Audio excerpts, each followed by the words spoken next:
What app? I mean, I love the way these news, this is CBS, I think, just slide over the most important part. Yeah, CBS News. I mean, what app? We get uh, apps thrown in our face, 100 times a day, and it's up to you. And at least they used to tell you, well, this app is asking you for the information of all your friends and all this kind of stuff, which shouldn't even be available, right? And I look at these things and I'm like, gosh, I'd really love to play this game or do this survey or something, but look what they're asking me for.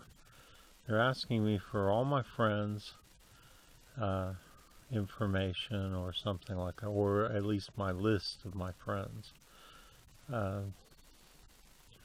And myself, they're wanting all my information. And so, like,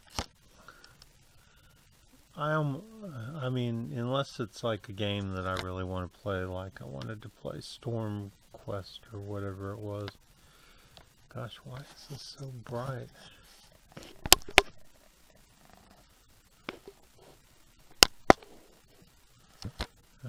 That's better. Okay, so anyway, I'm sorry, having technical problems here. So, they just slide. I mean, obviously, the app requests for all kinds of information comes with every app. I mean, they all want all this information off you. And like I say, it should be against the rules of Facebook. Should not allow an app to ask you for your friends list and all that kind of stuff. And why Facebook let them get away with it, I don't know. And for sure, Facebook should be regulated by Federal Trade Commission or the FCC, and it should be made a place that is where for sure they're not able to ask you for certain things from your information, and it should be a place where these commissions, trade commissions, communications commissions, all protect us and protect the existence of Facebook in that form for us to use, right? Instead, they're doing the opposite, sure, because they want their buddies in all their companies to be able to screw everybody. So, I mean, the CBS just walks right past this. Which Facebook apps? Show us the screen that they throw up about the app, and then asking you for, telling you have to do this or that in order to get the app and all that. Show us that, but you just walk right past that. Why doesn't CBS want us to know what the app looked like and who the people were behind the app and what's being done about them? Because nobody ever prosecutes the people who actually do the things that they do. That, instead they're investigating Facebook. Fuck investigating Facebook, except for to protect us. Investigate the people who created the app. The people at Analytica, Cambridge Analytica. Not, I mean, if God, there's so many ifs, if the FTC and the FCC should be investigating, if they were honest brokers to the people of the United States and the people who use Facebook as a utility. We use it for political reasons. We use it for a multitude of reasons. We use it for personal contact with our Facebook, with our friends, our real friends. In my case, as I was explaining to you, for like email kind of everything. And plus, we can do far more on Facebook than just email with our friends.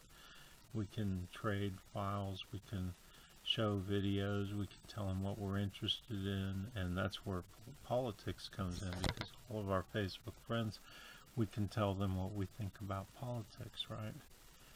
So this is really important. You know, this is Facebook, and I guess Twitter, but I don't use it. But all these things, Instagram, whatever, they're all becoming like what it meant to have a telephone. You know, when I was a kid, that landline was everything. It was your way of communicating with people without actually having to drive over or walk over to their house and talk to them. I mean, didn't that revolutionize society? It did. And Facebook is just an extension of that. I mean, now you're just able to, at the drop of a dime, talk about anything with anybody, and even people who aren't your personal friends, even though Facebook tries to make out like they... You know, Facebook has been doing a lot of screwing around, and this is where the FCC and the FTC and all these commissions need to step in. I mean, first of all, Facebook never really had 6 billion users, or however many they claim to be. There were that many accounts, but I had 30 or 40 accounts at one time. They've knocked me way down, but you know, I just wanted to be able to play the weekly tournament on Zynga, the Texas Hold'em tournament, and you know, you'd get knocked out so easy. I decided to make some accounts so that if I lost in the tournament, then I could go to a different account and play on that account. And that's all that I did it for, and who knows how many people did that and how many people did it for other reasons. But Facebook should have never been, and this was in the beginning of Facebook, right? And Facebook claimed it had billions and billions of users, and I was just laughing. I mean, like, all they're doing is using all these fake accounts to say they have that many accounts to get more people to join, which I was all for. I was like, if Facebook can get more people, because we need a single place where Americans can have that utility that I was talking about before. And you know, that utility goes way beyond just Facebook friends and stuff. So, you know, what I'm saying, or your personal friends, it goes into a multitude of things. Just all kinds of, like, mainly for me it's politics, but I'd also like to promote my music. I'm a musician, and all kinds of other things. And you can do it for free right here. You can have basically as many websites without having to go and buy a .com and do something that is horribly hard to figure out, and you have no idea how safe your data really is. You know, you buy a .com with Yahoo or somebody, and you have no idea. I mean, you hear all these, if I'm right, you know, what I see on Democracy Now! And stuff, and The Intercept about Yahoo and Google all being in bed with the CIA and stuff, then, you know, your data is less secure there than it is if you have a Facebook group or a Facebook page. So I've always liked Facebook groups. Pages I don't really get. They don't seem to work as well. Groups, you know exactly who's in your group and stuff. Pages, it all depends on people's likes, and you don't even know who they are. So I like Facebook groups as being a place for you to set up basically your websites, and everybody